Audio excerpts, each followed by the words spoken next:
Capítulo 9. DDA e outros transtornos. Desenvolvendo quadros associados. As parcerias, nada recomendáveis. Fazia um lindo pôr do sol lá fora. Era final de tarde e cá estávamos nós, um grupo de pessoas que passava pelos mesmos problemas e mais alguns outros diferentes. Reuníamos-nos todas as semanas e sentíamos-nos muito bem quando isso acontecia. Como era bom poder ouvir as pessoas relatarem problemas tão semelhantes aos nossos. Você se sente menos anormal, menos inadequado e, aos poucos, vai se livrando da incômoda sensação de ser diferente. Fazíamos terapia em grupo. Eu tinha acabado de desabafar sobre coisas pelas quais eu tinha passado. Havia lutado anos contra uma depressão que insistia manter-se escondida pelos cantos de minha mente e que me atacava pelas costas quando eu simplesmente pensava que já tinha superado. Quase sempre, o que me arrastava de novo para o lado era a borrada impressão que tinha de mim mesmo. Eu era um incompetente, um incompleto incapaz. Enrolava-me todo no trabalho. É claro que eu tinha ótimas ideias, mas para executá-las era um horror. Daí, vez ou outra, era repreendido. Brigava em casa com a família porque me esquecia de datas importantes ou de coisas cotidianas como as contas do mês. E lá ia eu arcar com juros. Parecia que estava sempre fazendo a coisa errada o tempo inteiro. Então, eu sentava e ruminava. Será que sempre será assim? Como posso construir um futuro sólido se levo o meu presente a passos trôpegos de bêbado? Não sou capaz de dar segurança a meus filhos. Daí vinha ela novamente, a depressão. Qual não foi minha surpresa e alívio ao descobrir que todo o meu jeito enrolado de ser não era devido a uma incapacidade básica que eu tinha para lidar com a vida, e sim a algo chamado distúrbio do déficit de atenção. E era por isso que ficava tão deprimido, por não saber o que era aquilo, por achar que jamais teria solução. Agora estou eu aqui, compartilhando minhas experiências. À minha esquerda, ouvi uma jovem contar seu caso. Falava. Quando eu estava entrando na adolescência, comecei a incomodar-me demais com aqueles meus esquecimentos, minha desorganização, coisas por fazer que eu nunca fazia, ora porque esquecia, ora porque protelava. Eu estava me enrolando mais e mais, porque a cada série os conteúdos iam tornando-se mais complexos e as responsabilidades bem maiores. Passei a recorrer a agendas, bilhetes e vários meios para lembrar-me de lembrar. E tinha que me forçar a ter tudo organizado. Cada coisa em seu lugar, segundo critérios de tamanho, cor, utilidade e por aí foi. Mas com o tempo, estes meus métodos de organização e checagem começaram a tomar uma proporção enorme. Eles serviam para me auxiliar, mas aos poucos, insidiosamente, se tornaram centrais em minha vida. Passei a gastar mais e mais horas nesses processos de checagem e arrumação. Mas ou era isso, ou era aquele estado anterior caótico de confusão. Eu tinha o diagnóstico de transtorno obsessivo-compulsivo e só bem mais tarde é que foi descoberto que eu também tinha o DDA.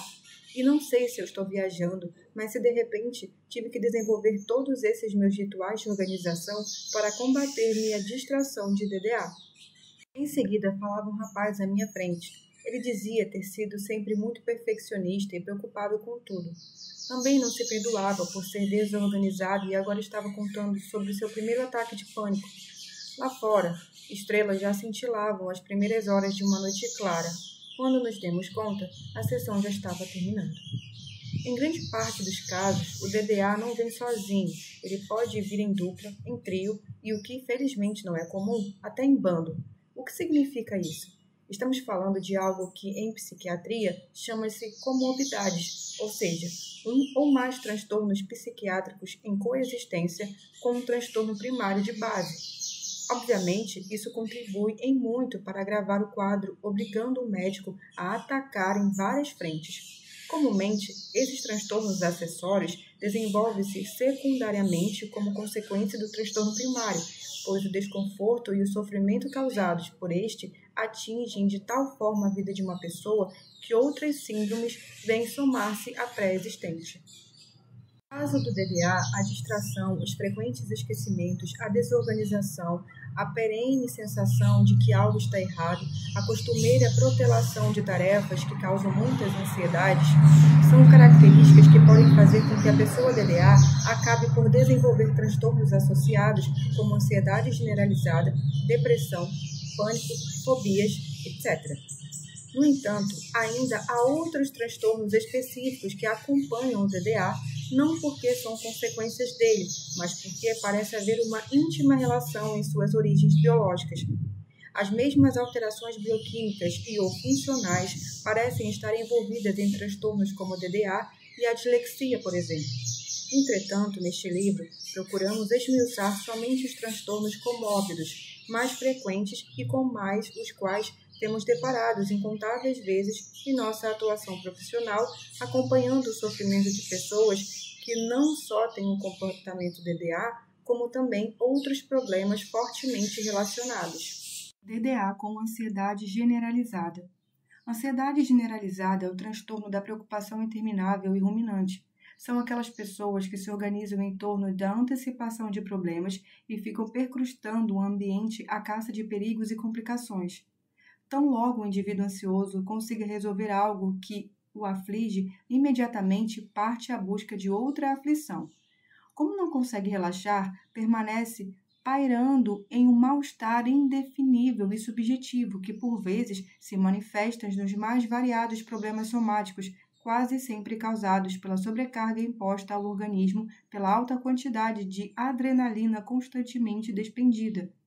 Observe o que acontece quando alguém tem, ao mesmo tempo, DDA e transtorno de ansiedade generalizada.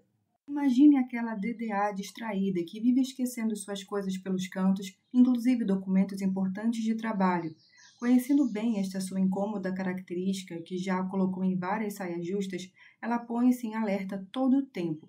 Fareja o ambiente, mexe e remexe nas gavetas, vasculha constantemente a bolsa. Se por uma fração de segundo pensa que algo está faltando ou fora do lugar, sente imediatamente a batida do coração acelerar e o sangue fugir do rosto. Não era nada demais outra vez. O memorando que procurava estava ali entre outros papéis da pasta, mas o mal já estava feito. Sente-se ansiosa e com um ligeiro mal-estar que demorará algum tempo para se dissipar. A tensão irá acompanhá-la pelo resto do dia. O fato é que muitos DDAs se organizam em torno da própria ansiedade. A ansiedade é, por vezes, tremendamente estruturadora, e um DDA busca a estrutura o tempo todo, que pode vir na forma de pessoas com as quais desenvolve algum tipo de dependência, na forma de atividades extremamente interessantes e estimulantes, e às vezes, infelizmente, na forma do uso de substâncias ilícitas, e também na forma de ansiedade generalizada. A ansiedade envolve na sensação de que algo está sempre errado, direciona a atenção do DDA. Ele foca-se na procura de tais problemas potenciais, e se não houver um, é capaz de arrumar. Ou então, transforma algo simples em um problema. Essa preocupação infindável aumenta a ansiedade de seu sistema atentivo, força sua área pré-frontal a monitorar os estímulos e o ambiente, como os olhos de uma águia à procura de presas. Ante a incômoda alternativa de sentir-se invadido por estímulos incessantes, variados e irrelevantes, o DDA ansioso prefere a igualdade incômoda sensação de ver-se bombardeado por estímulos variados, catalisadores de preocupação, mas que, pelo menos, não considera irrelevante. Claro que essa preferência não é intencional ou mesmo ativamente consciente, mas o sentir-se mal e alerta parece-lhe menos pior que se sentir assoberbado e confuso. Logo, é necessário voltar àquela suposição. Seria melhor ter esse jeito preocupado do que ser desorganizado? Não. Há outros modos mais saudáveis e produtivos para um DDA organizar-se, que não impliquem tanta sobrecarga. Responder sim a esta pergunta seria permitir a substituição de uma sobrecarga pela outra, o forno pela frigideira. A ansiedade generalizada, quando confinada e cronificada, arrasta o sujeito de volta ao ponto inicial que aflige um DDA, que é de ter dificuldades em concentrar-se, falhas de memória e muito mal-estar. É como a pessoa que está com sede e bebe água do mar. Ao final, estará desidratada e não apenas com sede. Seu organismo estará desequilibrado e em perigo. Ou é como correr em círculos. Ao final, você está exausto e não saiu do mesmo ponto. Só estava correndo atrás da própria sombra. O desconforto chega a ponto de um indivíduo parar no consultório médico pedindo ajuda. E assim temos descoberto vários DDAs. Eles costumam procurar ajuda, obviamente, para ansiedade generalizada. No entanto, após criteriosa garimpagem diagnosticada, é possível encontrar o distúrbio do déficit de atenção em meio ao cascalho difuso da ansiedade. Muitas vezes, tratando-se o comportamento DDA, os sintomas de ansiedade decrescem acentuadamente. Por fim, é importante saber diferenciar o transtorno de ansiedade generalizada da ansiedade difusa e oscilante que normalmente acompanha o DDA. Um critério bastante sólido para distinguir uma da outra é a constância desse estado de ansiedade. Um DDA, com frequência, atravessa seus picos de ansiedade, mas se esta perdura por no mínimo 6 meses e traz desconforto significativo, pode-se começar a levantar a suspeita de comorbidade. DDA com pânico. Dos casos mais sofridos que temos acompanhado, este é certamente um dos que mais nos mobilizam. O transtorno de pânico, por si só, causa um tormento inenarrável. É uma das faces mais representativas do sofrimento humano. Um ataque de pânico caracteriza-se por um pico de ansiedade aguda e intensa e dura de 20 a 30 minutos em média. Mas essas dezenas de minutos parecem estender-se pela eternidade para quem as experimenta. Nesse espaço de tempo, o indivíduo é engolido por uma espiral de sensações aterradoras, taquicardia, sudorese, náuseas, sensações de falta de ar, tremores e outras reações fisiológicas acompanhadas da angustiante impressão de que irá morrer ali naquele momento ou perder o controle e enlouquecer.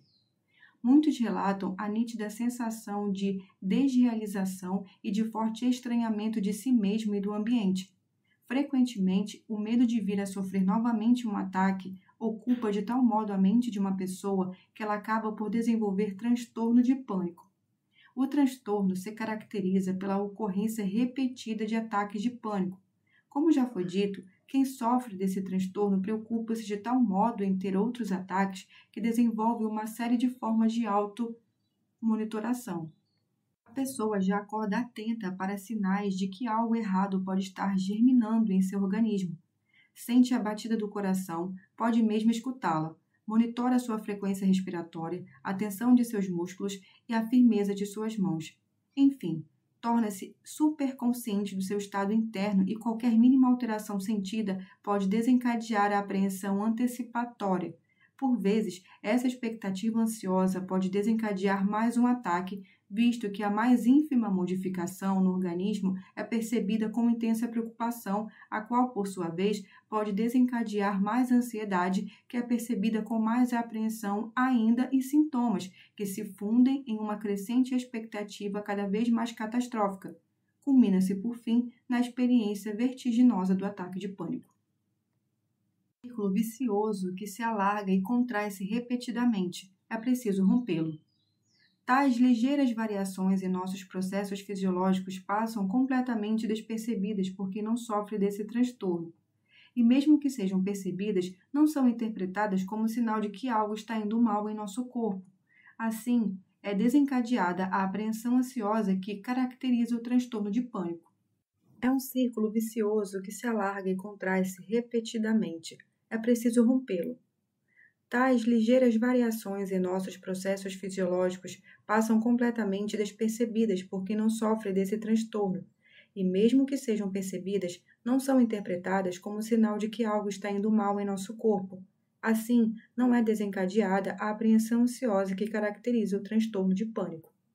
Você pode estar se perguntando: como um DDA distraído pode ater-se a estímulos tão sutis como alterações na frequência cardíaca, por exemplo? Não é mais coerente que a dispersão o impeça ou mesmo o impossibilite de conseguir esta proeza? Já responderemos a esta pergunta.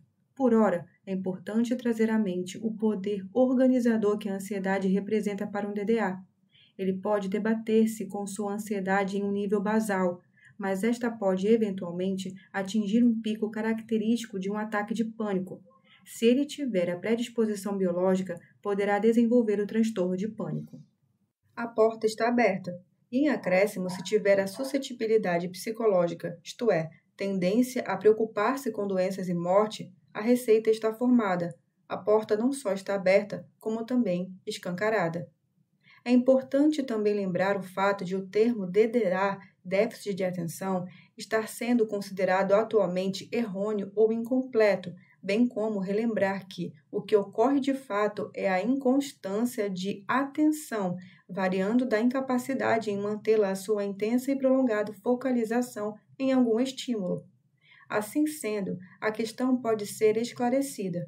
Um DDA que se organiza em torno de sua ansiedade, predisposto biologicamente, vulnerável psicologicamente e hiperfocado intensamente em seu corpo e em suas respectivas reações, reúne em um infeliz somatório todos os requisitos para desenvolver o transtorno de pânico. A capacidade de hiperfocar, tão útil na grande maioria das situações, pode também atrapalhar e muito quando inadequadamente direcionada. Esse hiperfoco precisa ser desviado. Se o DDA não for detectado também em detrimento dos sintomas do pânico, que realmente se sobressaem muito mais, a capacidade de desviar esse hiperfoco pode estar comprometida, ou pior, pode mesmo nem chegar a constituir-se em um dos objetivos do tratamento. DDAs com fobias. Como já foi possível perceber, é comum a comorbidade entre transtornos de ansiedade e DDA. Dentro desse grupo, tenho deparado com vários casos de DDAs fóbicos. Pode-se entender por fobias um medo acentuado e persistente de determinados objetos e situações, fobias simples, ou situações sociais e de desempenho, fobia social. No caso da chamada fobia específica, esse medo é circunscrito e claramente relacionado ao objeto ou à situação. São bastante comuns as fobias a animais, fobias a sangue e ferimentos, fobias a fenômenos naturais, como tempestades, fobias situacionais, tais como medo de elevadores e aviões, etc. No caso da chamada fobia social, o medo está relacionado a situações de interação social ou de desempenho na frente de outras pessoas. O indivíduo teme contatos sociais porque tem receio de ser ridicularizado ou mal visto, assim como tem expectativas bastante irrealistas do que é ser bem-sucedido socialmente.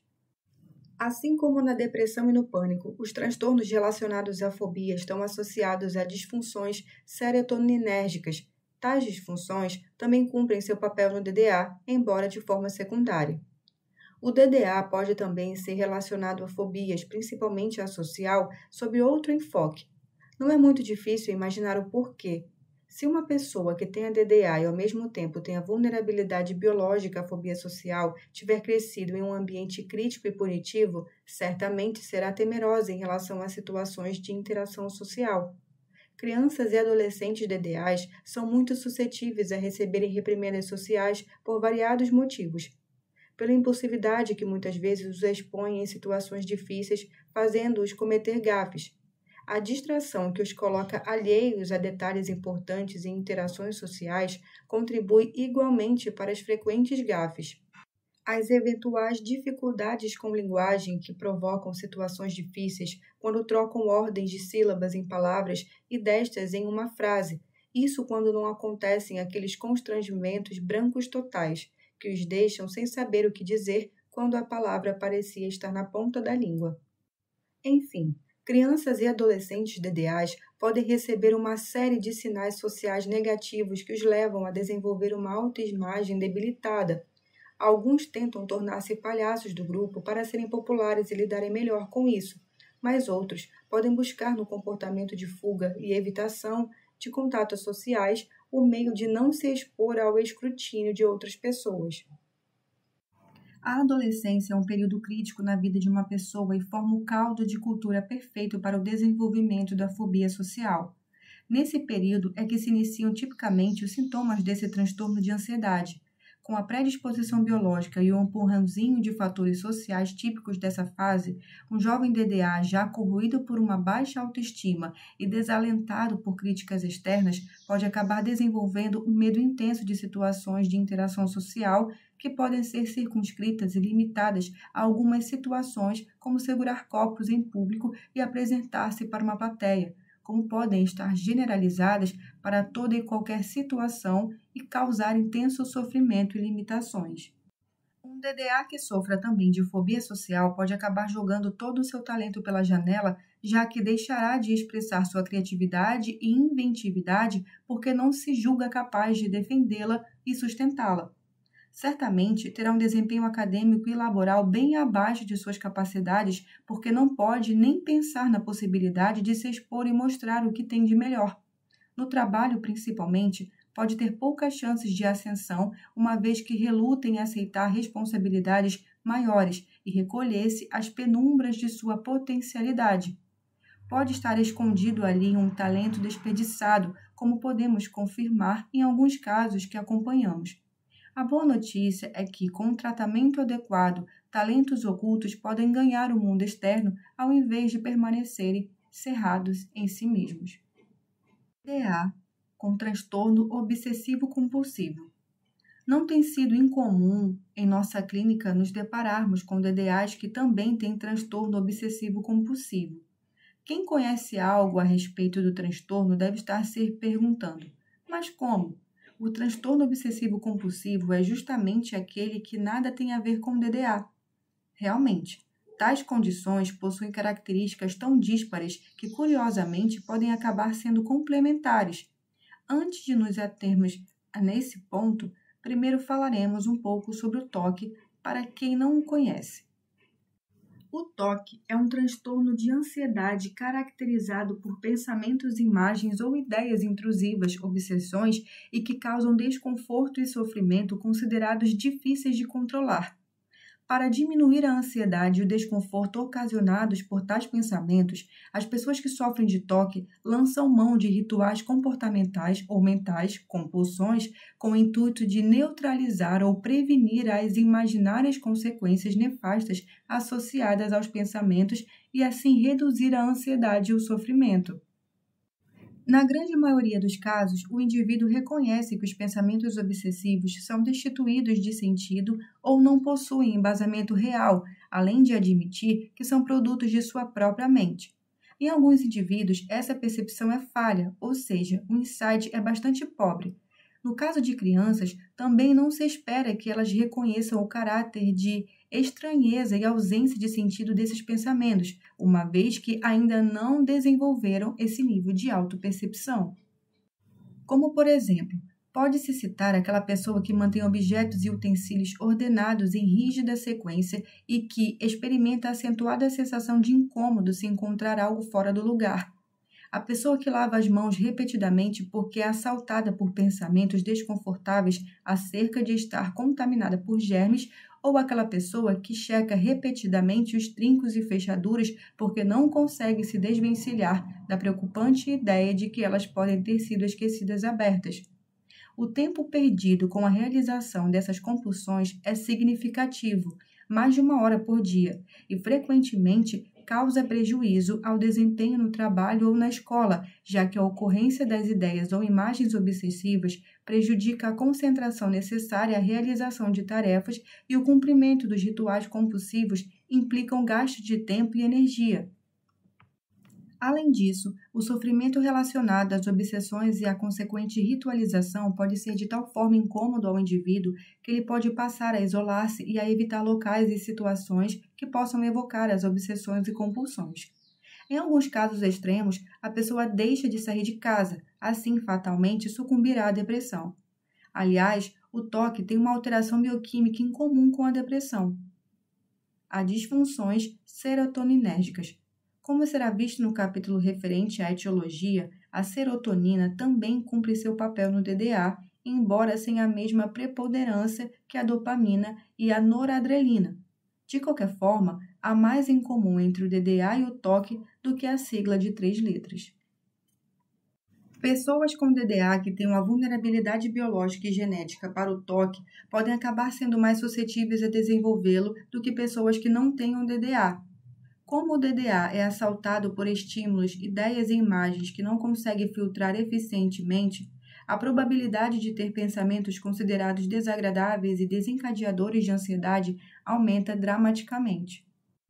Mas, além do fluxo aumentado de ideias e imagens, as dificuldades de organização, as constantes distrações e esquecimentos do DDA podem causar desconforto adicional, Se o indivíduo passa a ser assaltado por pensamentos que esqueceu algum objeto, de que alguma coisa pode estar fora do lugar, de que algo pode dar errado por conta de sua distração e passar a desenvolver então comportamentos ritualísticos de verificação ou contagem para prevenir tais situações, então, infelizmente, o toque pode desenvolver-se como quadro associado. O diagnóstico, desnecessário dizer, também deve ser bastante cuidadoso, em função de os sintomas de toque serem muito mais aparentes e causarem desconforto mais significativo, podendo assim mascarar o DDA. Uma condição muito mais comum e que felizmente não causa sofrimento tão acentuado é o do DDA, que acaba desenvolvendo traços obsessivos para conseguir lidar melhor com suas distrações, frequentes esquecimentos, desorganização e rompantes impulsivos. Ele engendra seus esquemas de organização e acaba tornando-se bastante meticuloso e crítico em seu trabalho. Como sabe que tende a cometer erros por causa de detalhes bobos, checa constantemente seus afazeres com cuidado redobrado. Este tipo perfeccionista materializa-se perfeitamente na figura do DDA bem-sucedido, que utiliza bem as vantagens de seu funcionamento, ao mesmo tempo que minimiza as desvantagens, desenvolvendo esses pequenos traços obsessivos. O problema aqui pode ser a ansiedade que inevitavelmente experimentará em função de seu perfeccionismo. Como foi visto no capítulo sobre tipos talentosos de DDA, este indivíduo iria encaixar-se bem na figura de um DDA acionista. DDA com depressão. Em uma pessoa com DDA, a depressão pode desenvolver-se de forma secundária ao desconforto provocado pelo comportamento DDA, como também pode surgir primariamente em função de alterações neuroquímicas e ou funcionais semelhantes. Primeiramente, falaremos um pouco da primeira condição. Não é muito difícil se imaginar a relação do DDA com estados depressivos. Como temos realçado repetidamente neste livro, a pessoa com DDA, na grande maioria das vezes, tem baixa autoestima. Ela desenvolve um baixo conceito de si mesma, não só pelas referências externas que recebeu, mas também pelas críticas, repreensões, castigos, comentários depreciativos acerca de suas características e tantos outros sinais sociais negativos, como também se pauta em seus referenciais internos, o que sente em si mesma, suas dificuldades cotidianas de organização, a tendência a protelar tarefas, a desatenção, os erros bobos, a impulsividade e as inúmeras gafes consequentes desta, a inquietação, os esquecimentos e a penetrante sensação de baixo rendimento. Ela poderia definir-se na seguinte frase: eu sou inadequada. Acaba mergulhando no pessimismo persistente que a acompanha, embora seja teimoso bastante para continuar insistindo. Um DDA dificilmente desiste. Tal como a figura mitológica de Atlas, ela não pode permitir que seu mundo desabe, mesmo que sofra sob um peso esmagador que muitas vezes não sabe identificar de onde vem ou do que é feito. Assim, resumidamente, um DDA não tem uma opinião favorável de si mesmo e nem do mundo das pessoas que o cercam. Afinal, por várias vezes e em fases críticas de sua vida, não recebeu reforços sociais. E caso tenha recebido, não percebe ou simplesmente desconsidera e minimiza. Ele já não avalia muito bem o impacto que causa nas pessoas e no ambiente. Sua vibração contagiante, criatividade e carisma podem ser percebidos por todos, menos por ele mesmo, igual a quem está pedindo em sua sala de espelhos modificados de um parque de diversões, vendo imagens distorcidas de si mesmo. A partir daí, não fica difícil concluir que essa pessoa seja tremendamente desesperançada em relação ao futuro e à sua capacidade de enfrentá-lo. O futuro é um monstro à espreita na esquina, e ainda que muitas vezes essa pessoa dobre muitas esquinas da vida com eficiência, ainda acredita que foi por sorte e não por sua capacidade. Para ela, o monstro pode saltar a qualquer momento.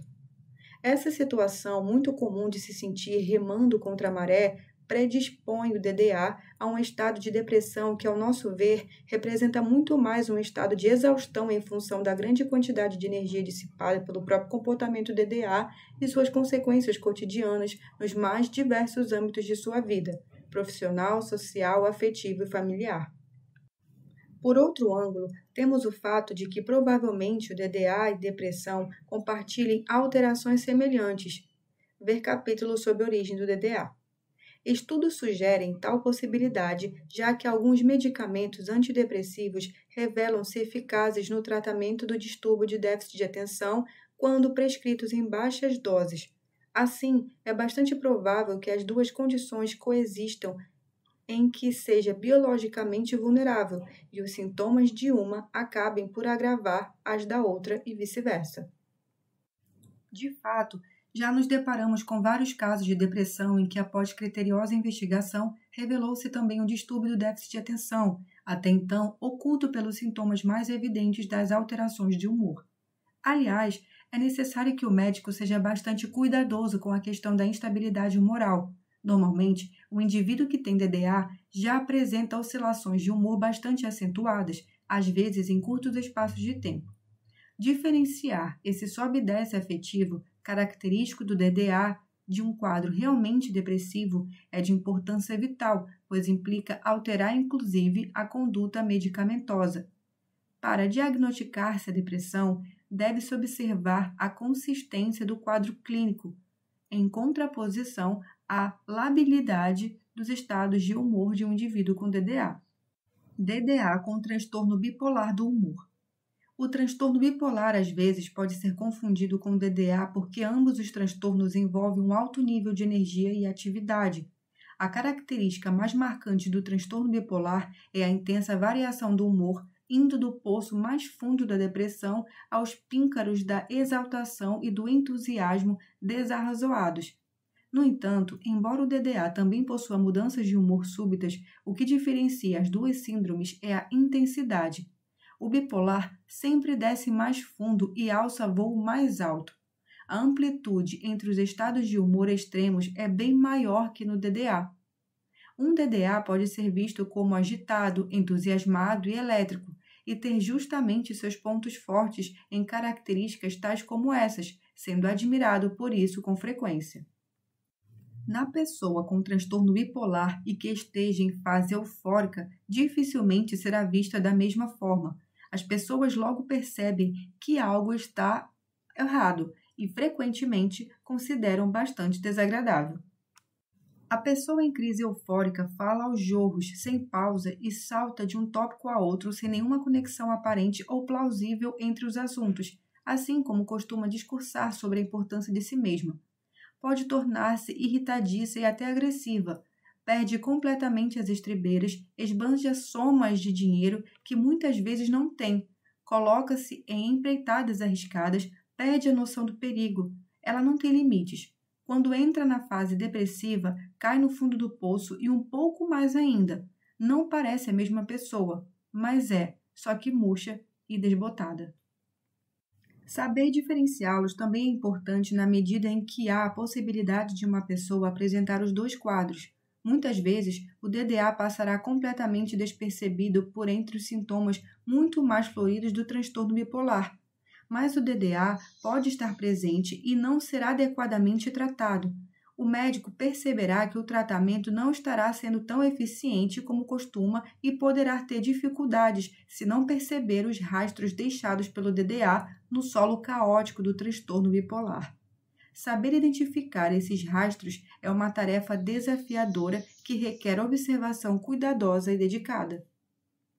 DDA com transtornos alimentares. Como já se sabe, comportamentos compulsivos são um tanto comuns em quem tem DDA. As compulsões podem tanto apresentar-se na forma de dedicação exagerada no trabalho, como no uso compulsivo de cigarro, bebida ou outras substâncias ilícitas, sexo ou ainda comida. Por vezes, essas compulsões podem ultrapassar a condição de comportamentos característicos do DDA e tornam-se transtornos à parte. Um exemplo muito comum é a dependência química. Muitos DDAs podem comportar-se como grandes comilões e apresentarem dificuldades em controlar o impulso de comer as popularmente chamadas besteirinhas. Como no caso das drogas, pode ser uma tentativa errada de automedicação, o indivíduo pode experimentar alívio em seus sintomas de inquietação e desconforto subjetivo quando está roendo alguma coisa. O problema começa quando isso acarreta algum prejuízo e desconforto à vida dessa pessoa, interferindo em seu funcionamento no ambiente familiar, acadêmico, de trabalho ou social.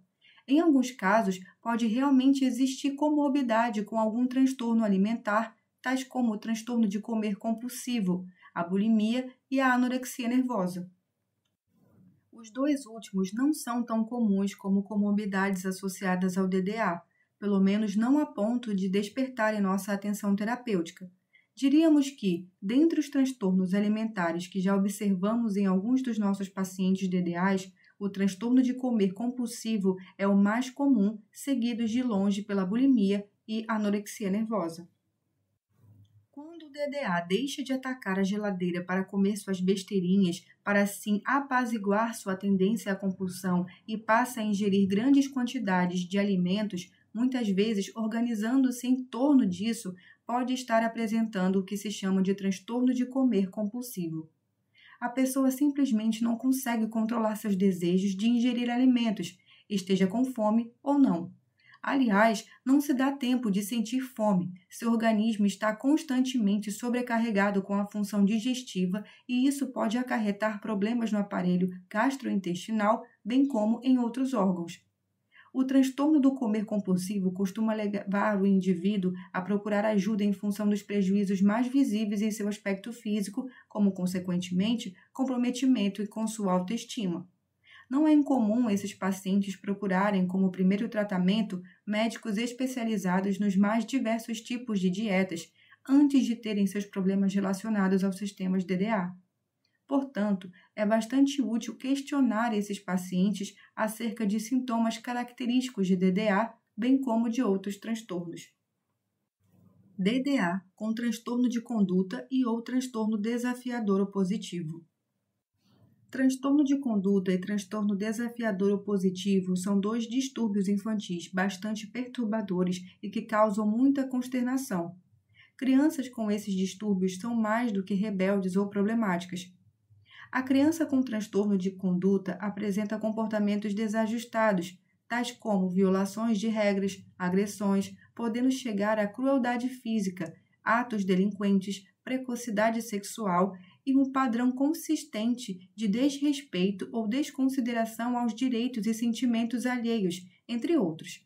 Além disso, essas crianças apresentam um risco maior de desenvolver na idade adulta o transtorno de personalidade antissocial. O transtorno desafiador opositivo não é tão grave quanto o transtorno de conduta.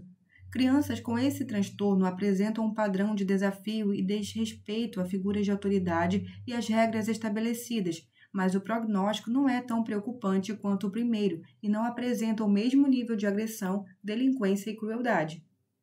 Se uma criança apresenta sintomas tanto de transtorno de conduta como transtorno desafiador opositivo, considera-se o primeiro como prevalente e diagnostica-se somente o transtorno de conduta, já que este engloba os comportamentos disruptivos do transtorno desafiador opositivos, sendo, no entanto, de gravidade muito maior.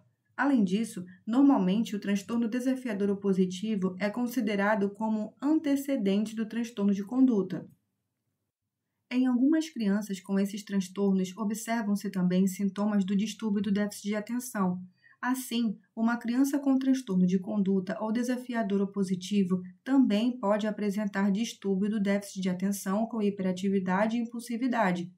Na maioria absoluta dos casos, já que tais transtornos são mais bem frequentes em crianças do sexo masculino em concomitância. O DDA pode manifestar alguns comportamentos que lembrem os sintomas dos transtornos de conduta desafiador opositivo. No entanto, a criança que é apenas DDA pode apresentar comportamentos problemáticos muito mais em função da hiperatividade, impulsividade e desatenção do que comportamentos com a interação clara de causar prejuízos ou burlar regras.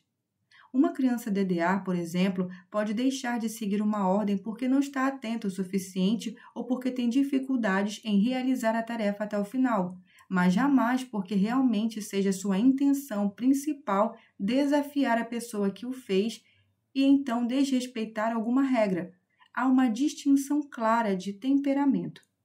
A criança DDA pode cometer alguns erros graves porque foi desastrada, imprudente e impulsiva e não motivada por sentimentos de rancor, vingança ou sadismo. É necessário fazer cuidadosamente essa distinção, porque a criança que apresenta transtorno de conduta ou desafiador opositivo pode também ter as características de impulsividade e hiperatividade do DDA, mas o temperamento primário é bastante diferente, assim como a motivação para os comportamentos problemáticos. Um detalhe que jamais deve ser esquecido é que a criança DDA sofre com seus problemas, ao passo que as crianças com transtorno de conduta e desafiador opositivo, principalmente a primeira, normalmente não apresentam sentimentos de culpa ou arrependimento. Já a criança DDA tem remorso até pelo que não fez, mas pelo qual se atribui culpa por ter a experiência de ser bastante criticada e ter baixa autoestima. DDA com transtorno de personalidade antissocial. Em alguns trabalhos, pode-se observar que é citada a ocorrência de problemas de conduta e traços antissociais entre pessoas que têm o DDA. A partir desses referenciais, entende-se que é possível a comorbidade entre distúrbio do déficit de atenção e transtorno de personalidade antissocial. Em nosso entendimento e pelo que temos observado, não concordamos com a concomitância do DDA com este distúrbio de personalidade. Antes de nos atermos mais a esta questão, tentaremos descrever brevemente o transtorno de personalidade antissocial. Primeiramente, é necessário explicar o que é um transtorno de personalidade. Esses transtornos consistem em um padrão inflexível e consistente de comportamentos e na forma de interpretar os acontecimentos. Além disso, desviam-se acentuadamente dos padrões de comportamento que se esperam dos indivíduos no sistema sociocultural no qual estão inseridos e cujo início se dá normalmente na adolescência ou no começo da idade adulta. A persistência e inflexibilidade desses padrões de pensamento e comportamento é que os definem como características de personalidade e o sofrimento e prejuízos que causam ao seu portador e indiretamente também às outras pessoas de sua convivência é o que os insere na categoria de transtornos. O transtorno de personalidade antissocial caracteriza-se por padrões de comportamento de violação e desrespeito aos direitos de outras pessoas. A pessoa portadora desse transtorno também é conhecida como psicopata ou sociopata. Geralmente são pessoas manipuladoras, insensíveis e cínicas, incapazes de sentir compaixão por outras pessoas e também de sentir remorso e culpa por atos prejudiciais que tenham cometido.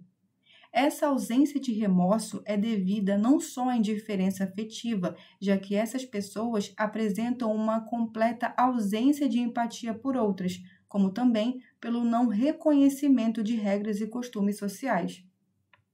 Um adjetivo que pode defini-las é amoral.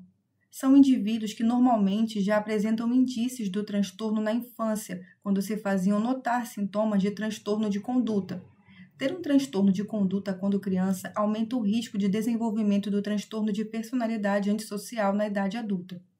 Estudos sugerem que existem fatores hereditários envolvidos, já que parentes em primeiro grau de pessoas com esse transtorno possuem um risco maior de desenvolvê-lo também. Sintomas presentes nesse transtorno seriam falha em adequar-se às normas sociais, prática repetida de atos passíveis de sanções legais e aprisionamento, tendência a mentir, ludibriar e enganar, irresponsabilidade acentuada e incapacidade de manter-se em uma atividade profissional, prática de atos que põem a própria segurança e saúde em risco, assim como a de outras pessoas, inexistência de remorso e indiferença pelo sofrimento alheio. Quando uma pessoa dessas chega ao consultório do psiquiatra, quase sempre é por questões e pressões familiares ou então com o intuito de se beneficiar de alguma forma de um laudo médico. Frequentemente estão envolvidos com problemas legais, endividados e às voltas com o sistema judicial e tentam obter do médico algum diagnóstico ou comprovação de problemas que os auxiliem a minimizar as sanções que lhes são impostas. Mas não estão movidos por um desejo real e sincero de mudar. Como já foi dito, não sentem remorso, inclusive aprendem a demonstração de remorso e culpa pode ser benéfica, na medida em que angaria simpatia por parte de outras pessoas. No entanto, o psiquiatra ou psicólogo que esteja suficientemente atento à consistência e coerência de seu comportamento irá registrar lacunas nessa tentativa de dissimulação. Como a pessoa portadora desse transtorno apresenta-se bastante impulsiva e agitada, tais sintomas podem levar à determinação de um diagnóstico concomitante de DDA. Mas o fato é que impulsividade e hiperatividade não são sintomas exclusivos do distúrbio do déficit de atenção e estão presentes em vários outros sintomas de transtornos mentais. Um DDA, por ser impulsivo e desatento, constantemente causa constrangimentos e desagrados a outras pessoas, mas há fatores diferenciadores que tornam o DDA e o sociopata tão diferentes como água e vinho, o remorso e a compaixão. O DDA é sensível aos sentimentos alheios, embora possa falhar em reconhecê-los com a mesma prontidão e eficiência de pessoas não DDAs. O DDA consegue ser simpático e empático e colocar-se no lugar de outras pessoas, embora suas características desatentivas o levem a empregar um esforço maior. O DDA sente remorso, mesmo que a sua impulsividade o leve a fazer e dizer coisas sem pensar. Reconhece seus erros e sofre com isso. Se assim não fosse, não seriam comuns a baixa autoestima e o forte senso de inadequação nessas pessoas. Quando busca ajuda, quase sempre suas queixas estão relacionadas ao sofrimento imposto por sua desorganização e impulsividade que assume a forma de depressão e ansiedade. Sofre com os prejuízos acarretados em seus relacionamentos sociais e quer consertar o erro. Muitas vezes, pensa que deve ter alguma falha de caráter ou que é um bobalhão. Quando chega ao consultório médico, vem à procura de auxílio, não à procura de um álibi. Por tudo isso, acreditamos que DDA e transtorno de personalidade antissocial são duas condições distintas e que não podem coexistir. Dentro do peito de um sociopata e de um DDA batem dois tipos bem diferentes de coração. No primeiro, um órgão que se esgota em seu sentido funcional, objeto de estudo de um cardiologista. No segundo, bate um órgão também funcional, que transcende a natureza fisiológica, podendo tornar-se tema inspirador à sensibilidade de poetas e apaixonados.